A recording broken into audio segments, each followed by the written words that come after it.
जैसा कि आप सभी जानते हैं 20 फरवरी को ग्रह विज्ञान का पेपर है और ग्रह विज्ञान के पेपर के लिए आज के इस वीडियो में मैं लेकर के आ चुका हूं सबसे महत्वपूर्ण प्रश्न जो आपकी बोर्ड परीक्षा 2023 यानी 20 फरवरी को ग्रह विज्ञान के पेपर के लिए सबसे महत्वपूर्ण प्रश्न है और ये प्रश्न लगातार बोर्ड परीक्षाओं में पूछे जाने वाले हैं, इसलिए 2023 बोर्ड एग्जाम की दृष्टि से भी वेरी इंपॉर्टेंट हैं। और 16 फरवरी को है हिंदी विषय का पेपर जिसकी धुआंधार तैयारी मैं करा रहा हूं। आप चैनल पर यदि नए हो तो चैनल को जरूर सब्सक्राइब कर लेना, वीडियो को लाइक कर देना और शेयर कर देना। तो यहां पर आप देखेंगे ग्रह विज्ञान के सबसे महत्वपूर्ण प्रश्न, यहां से आपकी बोर्ड परीक्षा 2023 में जरूर प्रश्न आएंगे ही आएंगे। और हिंदी विषय के मैं मॉडल पेपर अब आज से, क्योंकि आज है 1 फरवरी, आज है 1 फरवरी और आज ही से मैं आपको हिंदी के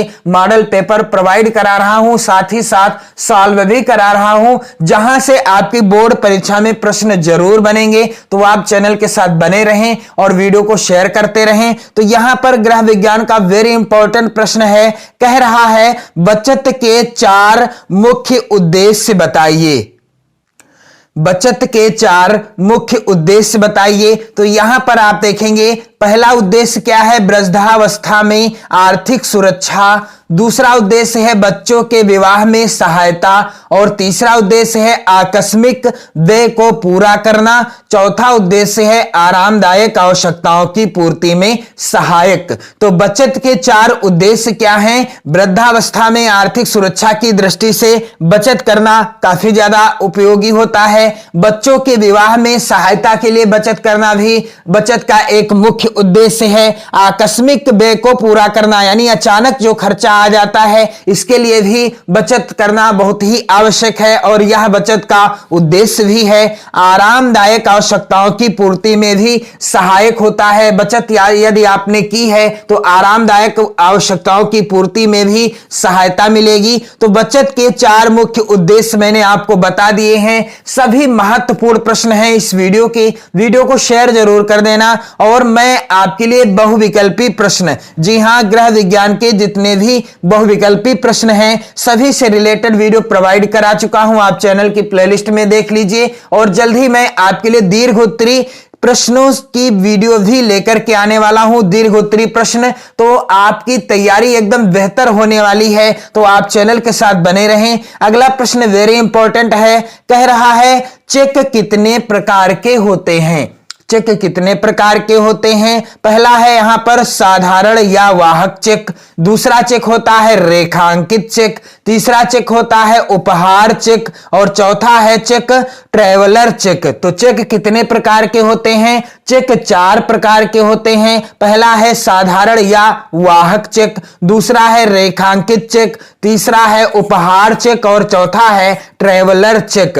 अगला प्रश्न है रेखांकित चेक किसे कहते हैं? 2023 बोर्ड एग्जाम की दृष्टि से सबसे ज्यादा महत्वपूर्ण प्रश्न है, रेखांकित चेक किसे कहते हैं? उत्तर क्या हो जाएगा? बैंक के उस चेक को रेखांकित अथवा क्रॉस चेक कहा जाता है जिसमें चेक के बाईं ओर 2 समानांतर रेखाएं खींच दी जाती हैं और इस चेक का पैसा प्राप्तकर्ता केवल अपने खाते में ही जमा कराकर प्राप्त कर सकता है और इस चेक का नगद भुगतान नहीं किया जाता और इस चेक द्वारा किया गया लेन देन सुरक्षित माना जाता है। तो रेखांकित चेक किसे कहते हैं? बैंक के उस चेक को रेखांकित अथवा क्रॉस चेक कहा जाता है जिसमें चेक के बाईं ओर 2 समानांतर रेखाएं खींच दी जाती हैं और इस चेक का पैसा प्राप्तकर्ता केवल अपने खाते में ही जमा कराकर प्राप्त कर सकता है और इस चेक का नगद भुगतान नहीं किया जाता, यानी इस चेक के द्वारा आपको नगद पैसा नहीं मिलेगा। इस चेक द्वारा किया गया लेन देन सुरक्षित माना जाता है। है। अगला प्रश्न है, शरीर में पानी का क्या कार्य है? वेरी इंपॉर्टेंट प्रश्न है और इन प्रश्नों को आपको रटना नहीं पड़ेगा, बस आप अच्छे से समझ जाइएगा। बस पानी शरीर की जल संबंधी आवश्यकता की पूर्ति करता है। शरीर में पानी का क्या कार्य है? तो पानी जो होता है शरीर की जल संबंधी आवश्यकता की पूर्ति करता है। यह प्यास को शांत करता है। पानी के द्वारा हमारी प्यास शांत हो जाती है। रक्त को तरलता प्रदान करता है और पानी ही रक्त को तरलता प्रदान करता है। पाचन क्रिया तथा उत्सर्जन क्रियाओं को संभव बनाता है तथा शारीरिक स्वच्छता का मुख्य साधन है। तो शरीर में पानी के क्या क्या कार्य हैं? पानी शरीर की जल संबंधी आवश्यकता की पूर्ति करता है, यह प्यास को शांत करता है, रक्त को तरलता प्रदान करता है, पाचन क्रिया तथा उत्सर्जन क्रियाओं को संभव बनाता है तथा शारीरिक स्वच्छता का मुख्य साधन भी है। अगला प्रश्न है वेरी इंपॉर्टेंट, कह रहा है वृक्षारोपण से क्या लाभ है? तो वृक्षारोपण से क्या लाभ है? वृक्षारोपण पर्यावरण प्रदूषण को नियंत्रित करने में सहायक होता है। वृक्षारोपण पर्यावरण प्रदूषण को नियंत्रित करने में सहायक होता है। वृक्ष वातावरण से कार्बन डाइऑक्साइड ग्रहण कर लेते हैं तथा अतिरिक्त मात्रा में ऑक्सीजन विसर्जित करते हैं। इससे वायु प्रदूषण कम होता है। तो यह है वृक्षारोपण का महत्व। अगला प्रश्न है, पर्यावरण की एक परिभाषा दीजिए या लिखिए। वेरी इंपॉर्टेंट प्रश्न है ये सभी। यदि आप इन्हें तैयार कर लोगे तो यहीं से आपकी बोर्ड परीक्षा में प्रश्न 100% पूछे ही जाएंगे।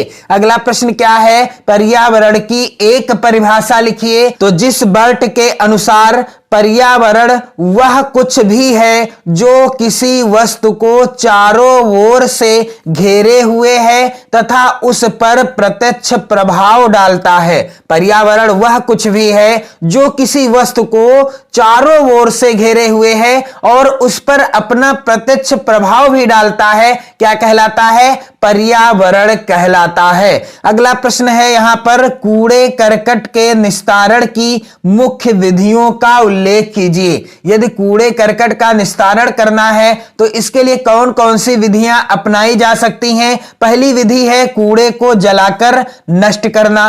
कूड़े को जलाकर नष्ट कर दिया जाना चाहिए। दूसरी विधि है जल स्रोतों में प्रवाहित करना, या तो कूड़े को जल स्रोतों में जैसे कि नदियों में प्रवाहित कर देना या तालाबों में डाल देना। और तीसरी विधि है कूड़े से गड्ढों को पाटना, यानी गड्ढे खोद देना फिर उसमें कूड़े से पाटना, यानी कूड़ा डालकर उस गड्ढे को पाट देना।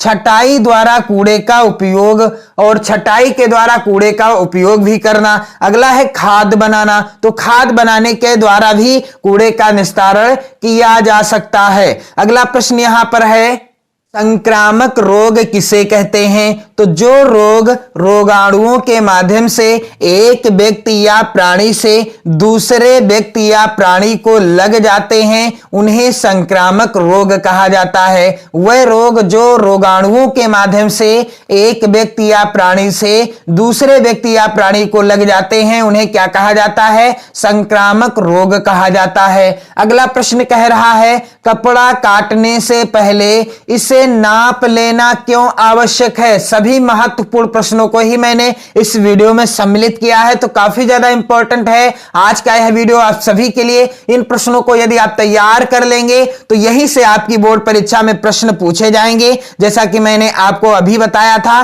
संक्रामक रोग किसे कहते हैं? जो रोग रोगाणुओं के माध्यम से एक व्यक्ति या प्राणी से किसी दूसरे व्यक्ति या प्राणी को लग जाते हैं उन्हें संक्रामक रोग कहा जाता है। अगला प्रश्न है यहां पर, कपड़ा काटने से पहले इसे नाप लेना क्यों आवश्यक है? तो कपड़ा काटने से पहले उसे अनिवार्य रूप से नाप लेना आवश्यक होता है, यानी आवश्यक होता ही है। क्यों? क्योंकि इससे कपड़े की वास्तविक स्थिति ज्ञात हो जाती है, और यदि कपड़ा कम हो तो उसे ना काटें, और यदि अधिक हो तो फालतू कपड़ा बचा लें। तो कपड़ा काटने से पहले उसे नाप लेना अति आवश्यक होता है। इससे क्या होता है, कपड़े की वास्तविक स्थिति पता चल जाती है कि इतने कपड़े में ये बन पाएगा या नहीं बन पाएगा जो आप बनाना चाह रहे हैं। तो इसलिए कपड़ा काटने से पहले उसकी नपाई करना यानी उसे नापना बहुत ही ज्यादा आवश्यक होता है। अगला प्रश्न है, वस्त्र सिलने से पूर्व ठीक नाप लेना क्यों आवश्यक है? तो वस्त्र सिलने से पूर्व ठीक नाप लेने से वस्त्र सही फिटिंग के बनते हैं तथा आरामदायक भी रहते हैं। वस्त्रों को सिलने से पहले उनका ठीक ठाक से नाप लेना आवश्यक होता है। इससे क्या होता है, वस्त्र जो होते हैं वो सही फिटिंग के बनते हैं और आरामदायक भी रहते हैं। अगला प्रश्न है, भोजन पकाने की 3 प्रमुख विधियों के नाम लिखिए। यहां पर आप देख पा रहे हैं, पहला है विधि यानी पहली विधि है उबालना, दूसरी है तलना, तीसरी है भूनना व सेकना। ये भोजन पकाने की 3 प्रमुख विधियां हैं। अगले प्रश्न के अंतर्गत आप देखेंगे, फटे दूध का पानी कैसे तैयार किया जाता है और यह किस मरीज को देते हैं? यहां पर उत्तर होगा कि दूध को उबालते समय नींबू का रस अथवा टाटरी डालने से दूध फट जाता है।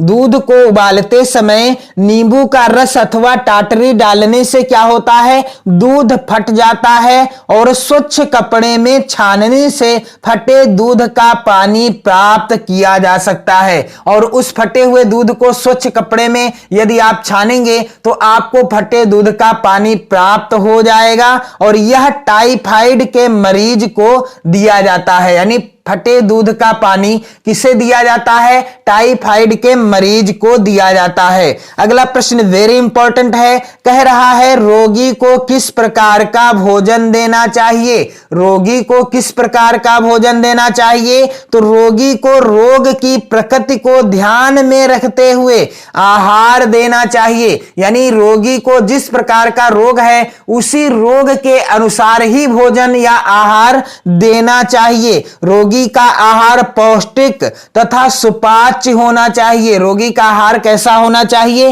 पौष्टिक होना चाहिए एवं सुपाच्य भी होना चाहिए। मिर्च मसाले बहुत कम होने चाहिए तथा आहार तला भुना नहीं होना चाहिए। रोगी के भोजन में मिर्च मसाले बहुत ही कम होने चाहिए और आहार जो हो वह बहुत अधिक तला भुना ना हो। अगला प्रश्न वेरी इंपॉर्टेंट है, कह रहा है प्राथमिक चिकित्सा क्या है? प्राथमिक चिकित्सा क्या है? यहां पर उत्तर हो जाएगा, चोट लग जाने के तुरंत बाद सर्वप्रथम जो उपचार किया जाता है उसे प्राथमिक चिकित्सा कहते हैं। यानी चोट लग जाने के तुरंत बाद सर्वप्रथम जो उपचार किया जाता है उसे क्या कहते हैं? प्राथमिक चिकित्सा कहते हैं। अगला प्रश्न है, प्राकृतिक एवं कृत्रिम श्वसन से आप क्या समझती हैं? तो उत्तर क्या हो जाएगा कि जीवित प्राणियों में स्वाभाविक रूप से होने वाली श्वसन क्रिया को प्राकृतिक श्वसन कहा जाता है। जीवित प्राणियों में यानी मनुष्य में, हम सभी में जो श्वसन क्रिया हो रही है यह स्वाभाविक रूप से हो रही है, जिसे प्राकृतिक श्वसन कहा जाता है। प्राकृतिक श्वसन के अवरुद्ध हो जाने की स्थिति में विभिन्न बाहरी उपायों द्वारा श्वसन क्रिया संपन्न करने की प्रक्रिया को कृत्रिम श्वसन कहा जाता है। और यदि प्राकृतिक श्वसन के अवरुद्ध हो जाने पर यानी प्रकृति के द्वारा प्रदान की गई श्वसन गति को यदि अवरुद्ध हो जाती है वह गति, तो क्या होता है कि इस स्थिति में जो बाहरी उपायों के द्वारा श्वसन क्रिया संपन्न करने की प्रक्रिया होती है इसे क्या कहते हैं? कृत्रिम श्वसन कहा जाता है। अगला प्रश्न है, बजट कितने प्रकार के होते हैं? उनके नाम लिखिए। तो उत्तर क्या होगा? बजट 3 प्रकार के होते हैं। पहला है यहां पर संतुलित बजट, दूसरा है घाटे का बजट और तीसरा है बचत का बजट।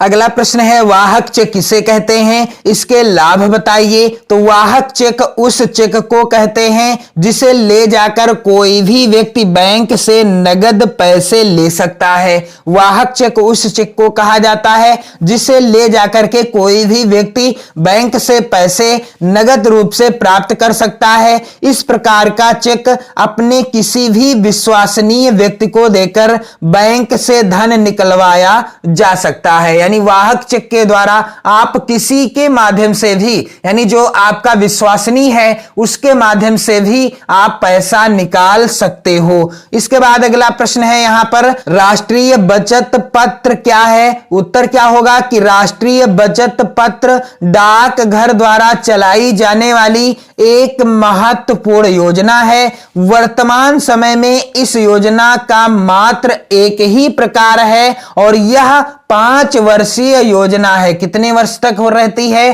5 वर्षीय योजना है। इस योजना में 6.8% दर से ब्याज मिलता है और इस योजना के अंतर्गत आयकर में नियमानुसार छूट भी मिलती है। अगला प्रश्न है पासबुक की उपयोगिता बताइए। तो पासबुक में हमारे खाते में हुए लेन देन का संपूर्ण विवरण अंकित रहता है। इससे हम अपने खाते की यथार्थ स्थिति को तुरंत जान सकते हैं। पासबुक के द्वारा ही हम अपने खाते में मौजूद रुपए यानी पैसे को जान सकते हैं, कितना पैसा है और कितना नहीं है। अगला प्रश्न है वेरी इंपॉर्टेंट प्रश्न है, कह रहा है पर्यावरण प्रदूषण किसे कहते हैं। पर्यावरण के किसी भी भाग या पक्ष में होने वाले वह समस्त परिवर्तन, पर्यावरण के किसी भी भाग या पक्ष में होने वाले वह समस्त परिवर्तन क्या कहलाते हैं? पर्यावरण प्रदूषण कहलाते हैं, जिनका मनुष्यों,